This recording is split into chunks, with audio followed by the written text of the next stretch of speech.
Charlestown has fallen.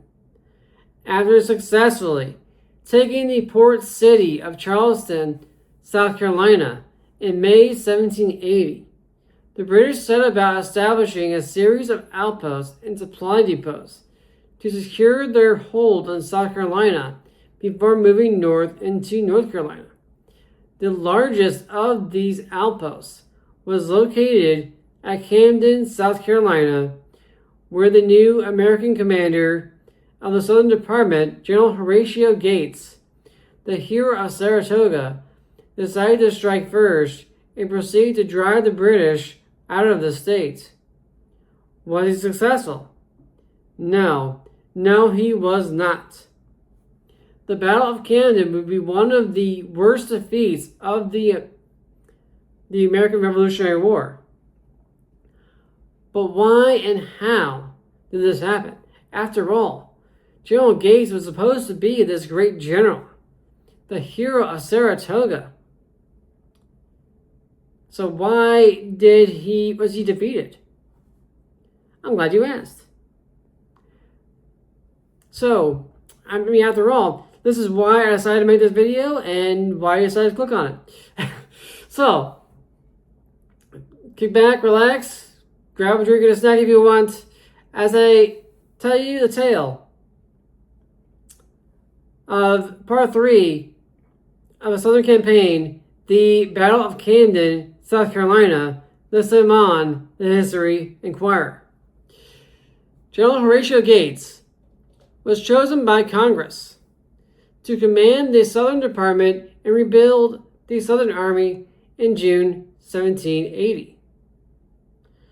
While Charleston was being besieged, reinforcements from Maryland and Delaware under German General Baron de Kalb were heading south when they learned of Charleston's capture.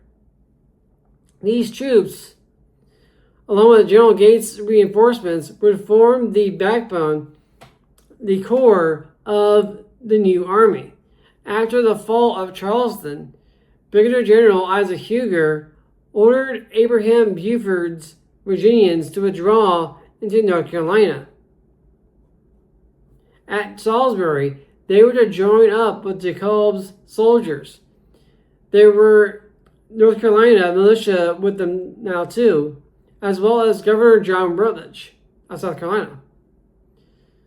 However, British forces under General Charles Cornwallis and Barrister Tarleton were closing in.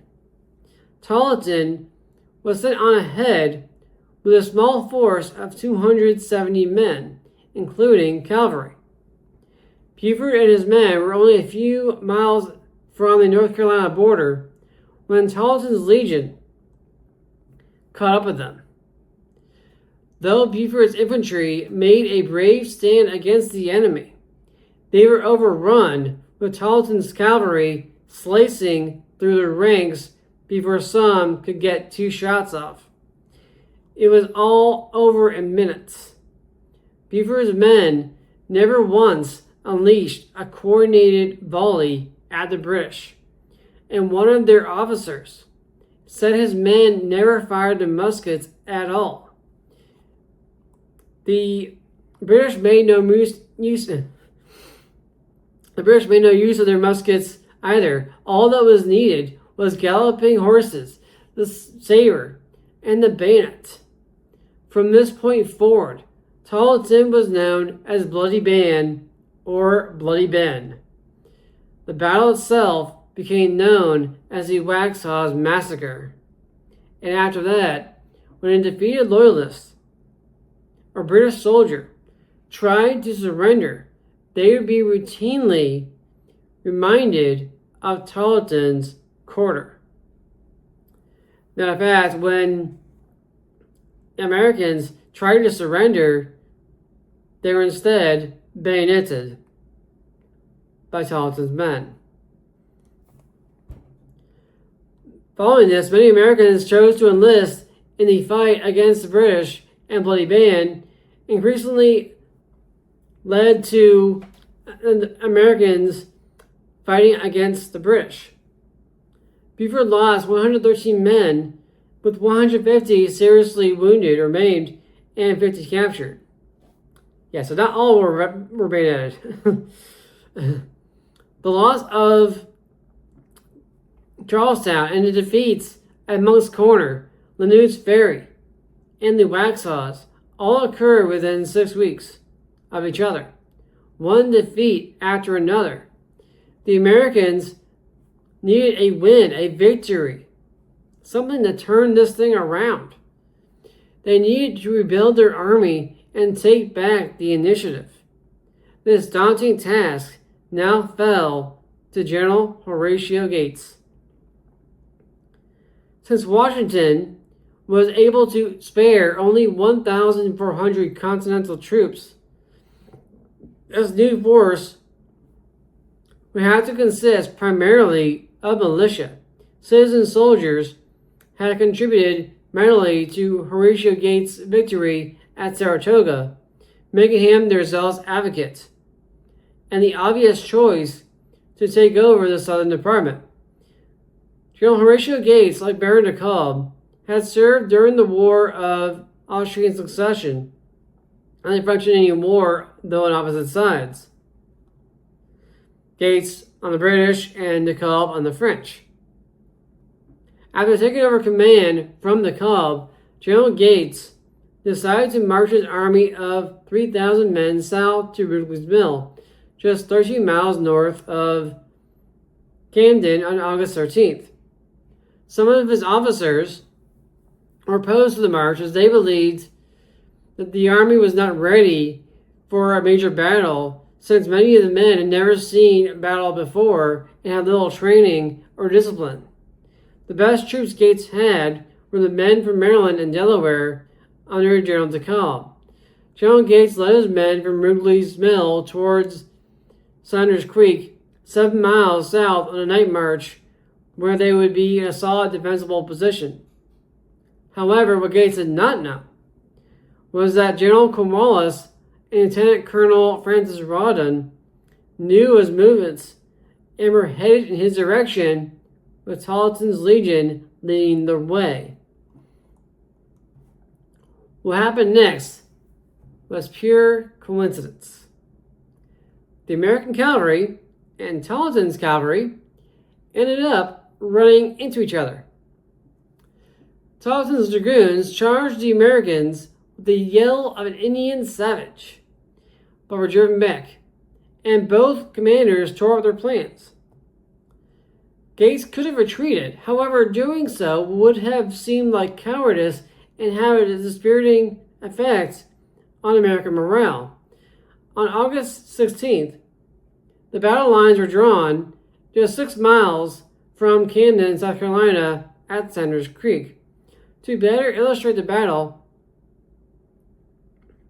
I will turn to the popular video game Empire Total War by Sega and Creative Assembly. But before that, what you should know is that General Gates never made it to Saunders Creek. Where he had planned on meeting the British. The British crossed it first. And that was one of the issues that led to his defeat. Okay. So here we are. This is Empire Total War. Now I've got it kind of set up so that the Americans outnumbered the British, which they did. Now I have, as you can see, mostly militia with the 1st Maryland and the 2nd and the 1st Delaware. Now they did have the 2nd Delaware and 2nd Maryland, but I don't have that available to me, so this is what I got.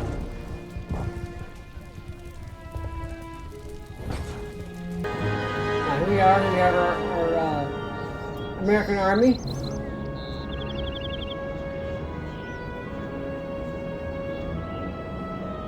Now Gates would have his best troops under General de Kalb on his right flank, as was the custom of the day,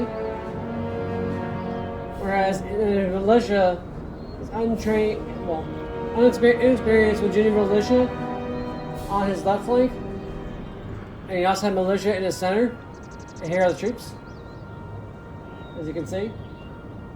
There's the Continentals, regulars, representing the regular troops that he brought down with him from Washington's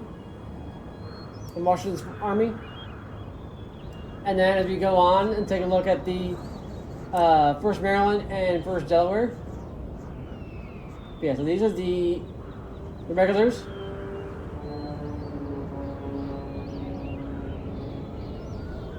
And moving on, yeah, here we go. Here's the 1st Maryland coming up right here.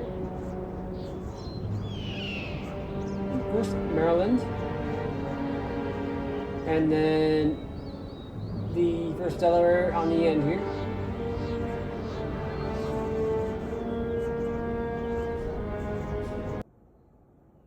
There we are.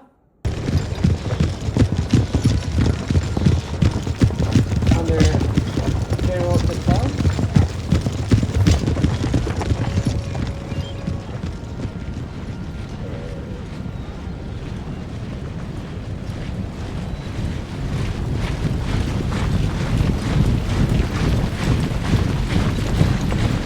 We're going to take a look at the British forces.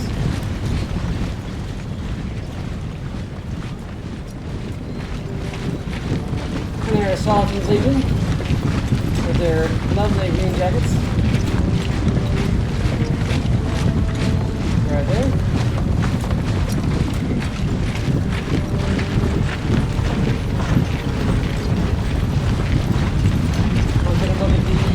Gates put his most experienced troops on his right flank, as was the custom at the time, with inexperienced Virginia militia armed with rifles which did not have bayonets on the left. The problem for Gates was that the British also put their best troops on the right flank, facing the inexperienced militia on the American left. I think one of the regiments in question was the 23rd Regiment Foot. Now Gates should have known that the British would do this. Nevertheless, he ordered his militia to charge. Bayonets or no, including the best troops the British had to offer, who were also, at that time, charging the bayonets fixed. Now, why did Gates do this? Well, it seems that both Gates and Cornwallis spotted weaknesses on their side, and they thought they could exploit. That said, the more experienced British were able to correct the weaknesses and mistakes and recover, whereas the inexperienced Virginia militia were not. The Virginians were stunned to find themselves advancing directly into a bayonet charge. Several dropped their weapons and ran, some without firing a shot. Panic flew from one man to the next, and soon the entire brigade was scurrying to the rear. Then the center of the American line, also militiamen, saw their comrades fleeing and decided to join them, save for one regiment that stayed. The remaining Americans were disciplined regulars who managed to capture 50 British soldiers. Although they made a valiant stand, they were outflanked in the side and rear. They held the line, buying time for General Gates and militia to escape. About 250 Americans died at Camden, nearly all Continentals, regulars. An estimated 800 men were wounded, many of whom died, with most of the rest falling into British hands. General Baron de Kalb was mortally wounded in the fighting and passed away days later. That's why I actually read that General Cornwallis, personally saw a physician to tend to General de Kalb's wounds and gave him a proper burial and with honors, and that was kind of interesting. Anyways, General Horatio Gates had been in the rear, trying to rally his men when he too fled the field, carried away by the tide of militia all the way to Charlotte, North Carolina, some 65 miles away. There were several things that led to the American defeat at Camden. The soldiers were exhausted, both from the night march and the heat. They had also eaten fruit and corn that were not ripe, and instead of rum, were given molasses, which gave them diarrhea, made them sick, and etc. Gates also made the mistake of thinking that he had more men than he did, and he actually sent some men away on other missions. And he also did not listen to the advice of his officers, who wanted to take a kind of a scenic route through Patriot-held lands as opposed to Loyalist-held lands, which would have been shorter. And that's the route Gates chose. But if he had gone through the Patriot-held lands, his army would have been better supplied. Now Gates blamed the defeat on bad luck, saying that if he had gotten there earlier, he could have moved his men to a better position, which could have given him a victory. Nevertheless, his reputation was now ruined by his defeat and his flight. He would be replaced by General Nathanael Greene, who would bring Generals Daniel Morgan and Baron von Steuben with him. This was a dark time for the American cause. The British had destroyed 2 American armies in 3 months, and now controlled most of South Carolina, and were almost ready to head into North Carolina. To the north, Benedict Arnold was preparing to betray his country by turning over West Point to the British. His plan was discovered in the end, and West Point remained in American hands. Nevertheless, this was one defeat, one blow after another. Especially since, like I said earlier, you had the fall of Charleston. Before that, the fall of Savannah. You had the London's Ferry, the Monk's Corner, the Waxhaws, and now Camden. One blow after another. Yet even when things seem to be at their darkest, there is always hope. A silver lining. Like little old Renee says, the sun will come out tomorrow. Put your bottom dollar that tomorrow there'll be sun. A turning of the tide that would soon come in the form of a band of mountain men triumphing over American loyalists at the Battle of Kings Mountain, and later at the Battle of Cowpens, where the Americans will once again be victorious.